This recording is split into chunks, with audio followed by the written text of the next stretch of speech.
दोस्तों, दुनिया में एक ऐसा इलाका है जिसकी फजीलत के बारे में नबी सल्लल्लाहु अलैहि वसल्लम ने खास इंतजाम किया है। यहाँ से एक लश्कर उठेगा जो न सिर्फ जुल्म के खिलाफ होगा बल्कि पूरी दुनिया का नक्शा बदल देगा। खुरासान, ये नाम आपने सुना होगा, लेकिन क्या आप जानते हैं कि यह इलाका कहाँ है और यह खुरासान का लश्कर असल में क्या मतलब रखता है? आज की इस कहानी में हम जानेंगे हजरत इमाम मेहदी अलैहिस्सलाम के ज़हूर से जुड़ी इस अहम खबर को और समझेंगे कि कैसे यह लश्कर हमारी दुनिया की तकदीर बदल सकता है। तो वीडियो को आखिर तक जरूर देखिएगा। दोस्तों, खुरासान यह कोई मामूली जमीन का टुकड़ा नहीं, यह उस सरजमी का नाम है जो इस्लामी तारीख में जिहाद, इल्म और रूहानी क़यादत की पहचान रहा है। असल में खुरासान एक फारसी लफ्ज है जिसका मतलब है जहां से सूरज निकलता है। यह इलाका मशरिक की जानिब था और यह इस्लामी फतूहात का दरवाजा बना। अगर आज के नक्शे में तलाश करें तो पुराना खुरासान ईरान के मशरकी हिस्से, अफगानिस्तान का बड़ा हिस्सा, उज्बेकिस्तान, ताजिकिस्तान और यहाँ तक कि मुल्क के तुर्कमनिस्तान तक फैला हुआ था।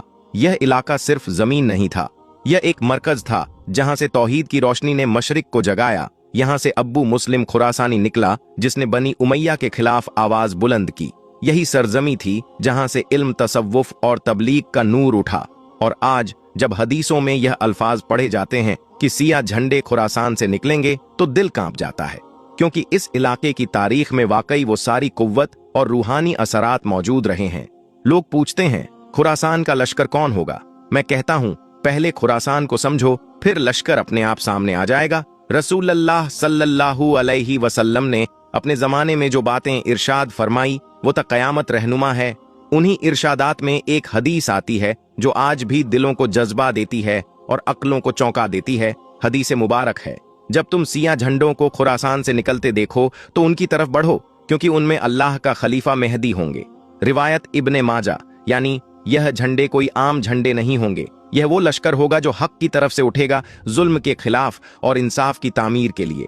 कुछ उल्मा फरमाते हैं कि यह सिया झंडे खुरासान से निकलेंगे और बैतुल्लाह की जानिब बढ़ेंगे, जहां हजरत इमाम मेहदी अलैहिस्सलाम का जुहूर होगा। वो इन झंडों के लोगों से बैत लेंगे। अब सवाल यह उठता है, क्या यह लश्कर आज के दौर में है? क्या यह तहरीकें, यह इनकलाब, यह सियाह झंडे उसी बशारत की झलक हैं? कुछ उल्मा इसे रमजी तशबीह समझते हैं कि सियाह झंडे हक की निशानी है, और कुछ उल्मा इसे हर्फ बर्फ हकीकत मानते हैं। मगर एक बात में सब मुत्तफिक हैं, यह लश्कर हक पर होगा और मेहंदी के लिए राह हमवार करेगा।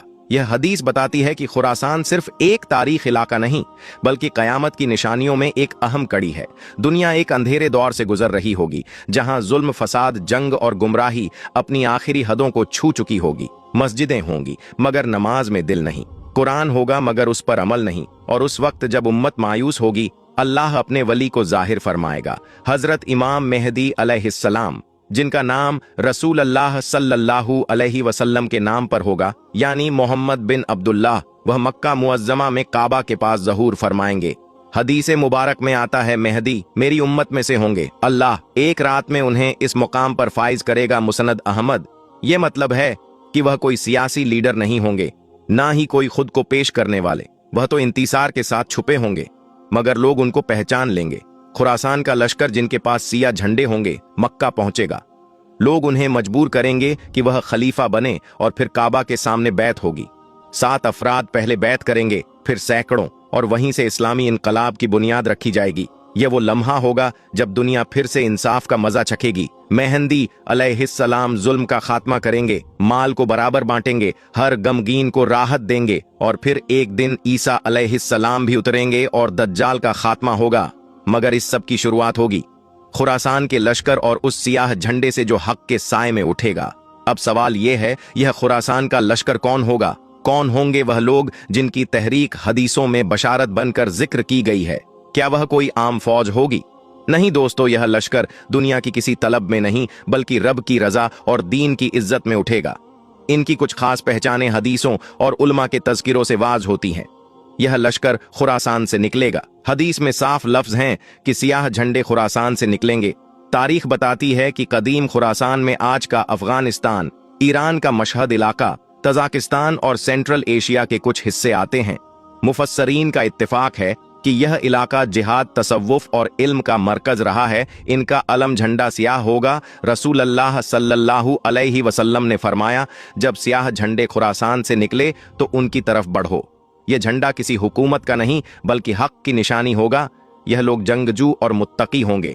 यह लोग ऐसे होंगे जो इल्म और जिहाद दोनों से लैस होंगे। न वो जालिम होंगे न जालिमों के मददगार। उनका मकसद सिर्फ एक होगा, हजरत इमाम मेहंदी अलैहिस्सलाम के लिए जमीन हमवार करना। इनका लीडर कोई मनसबदार नहीं बल्कि मुत्तकी होगा। इनके अमीर का तज़किरा हदीसों में नहीं, मगर उल्मा कहते हैं कि वह खुद पसंद या सियासतदान नहीं बल्कि एक दरवेश तबीयत वाला मर्द मोमिन होगा। इनका रास्ता सीधा मक्का की तरफ होगा।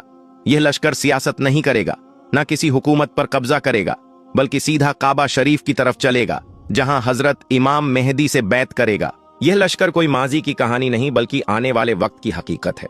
इस लश्कर में शायद हम ना हो मगर हमारी औलादें हों, और अगर हमारे दिलों में आज से हक, तवज्जो, तस्लीम और जिहाद का जज्बा नहीं तो हम उस लश्कर के सफ में खड़े होने के भी काबिल नहीं होंगे। जब खुरासान का लश्कर मक्का पहुंचेगा और हजरत इमाम मेहदी अलैहिस्सलाम की बैत मुकम्मल हो जाएगी तो उस दिन से दुनिया के नक्शे पर एक नया निजाम कायम होगा। वो निजाम न पूंजीवाद का होगा न सेकुलरिज्म का, बल्कि अदल, इंसाफ और शरई जिहाद का होगा। जिहाद सिर्फ तलवार का नहीं, नफ्स के खिलाफ भी होगा। हजरत इमाम मेहंदी का निजाम दिलों को फतह करने का निजाम होगा। उनके साथ जो लश्कर चलेगा वो पहले अपने नफ्स के खिलाफ जिहाद करेगा, फिर दुनिया के जालिम निजामात के खिलाफ। वह जिहाद सिर्फ हथियार से नहीं बल्कि कलम, दुआ और अमल से भी होगा। जुल्म का खात्मा और अदल का कयाम। रसूल अल्लाह सल्लल्लाहु अलैहि वसल्लम ने फरमाया, मेहदी जुल्म और ज्वार से भरी हुई दुनिया को अदल और इंसाफ से भर देंगे। मुसनद अहमद। इसका मतलब यह है कि जिहाद का पहला नतीजा होगा इंसाफ का निजाम, जहां न कोई भूखा रहेगा, न कोई बेघर, न किसी मजलूम की आह बेनतीजा जाएगी। इमाम मेहदी का जिहाद रूहानी और फिजाई। उनका जिहाद ऐसा होगा कि दिलों की सल्तनतें बदलेंगी, मुल्क दर मुल्क इस्लामी इनकलाब आएगा, बैतुल मकदिस आजाद होगा और फिर हजरत ईसा अलैहिस्सलाम उतरेंगे और दज्जाल का खात्मा होगा। मगर इब्तदा में यही लश्कर होगा, खुरासान का लश्कर। इस निजाम में न कोई बड़ों का रिवाज होगा, न रिश्वत का सहारा, न जात पात, न किसी हुक्मरान को माफी। हर एक को अपने अमल का हिसाब देना होगा। यही है हक का निजाम, जिसकी बुनियाद ला इलाहा इल्लल्लाह है। दोस्तों, आज जो हम मस्जिदों से दूर हैं, कुरान से गाफिल हैं, हक की आवाज सुनकर भी चुप हैं, क्या हम उस निजाम का हिस्सा बनने के लायक हैं? क्या हम उस लश्कर का इंतजार कर रहे हैं या उसके आने से पहले ही गुमराह हो चुके हैं? खुरासान का लश्कर सिर्फ एक फौज नहीं बल्कि एक इनकलाब है जो हर गुनाहगार दिल में तौबा की आग लगाएगा। आज की दुनिया में हर कोई बात करता है, हर कोई दावा करता है, मगर कौन सच्चा है? खुरासान के लश्कर की तैयारी कहां तक पहुंची और हम आम मुसलमान इसका हिस्सा कैसे बने? आज का दौर गुमराही और फितना। दुनिया भर में मुसलमानों का हाल बेहाल है। फितने, झगड़े और इख्तलाफों ने दिलों को तोड़ दिया है। लोग अपने अपने मजहब के नाम पर लड़ रहे हैं, मगर हक की आवाज कहीं दब सी गई है। खुरासान का मतलब सिर्फ इलाका नहीं, रवैया भी है। खुरासान सिर्फ एक जगह नहीं, यह दिलों का हाल है जो दिल तौबा, तस्लीम और अमल की राह पे है। वहीं असली खुरासानी है। दोस्तों, खुरासान का लश्कर सिर्फ एक कहानी नहीं, एक पैगाम है। यह पैगाम है कि हर मुसलमान में वह ताकत है कि वह जुल्म और बेइंसाफी के खिलाफ खड़ा हो सके। हमारे दिलों में अगर सच का नूर हो तो कोई ताकत हमें रोक नहीं सकती। इसलिए अपने ईमान को मजबूत करें, नेक काम करें और हमेशा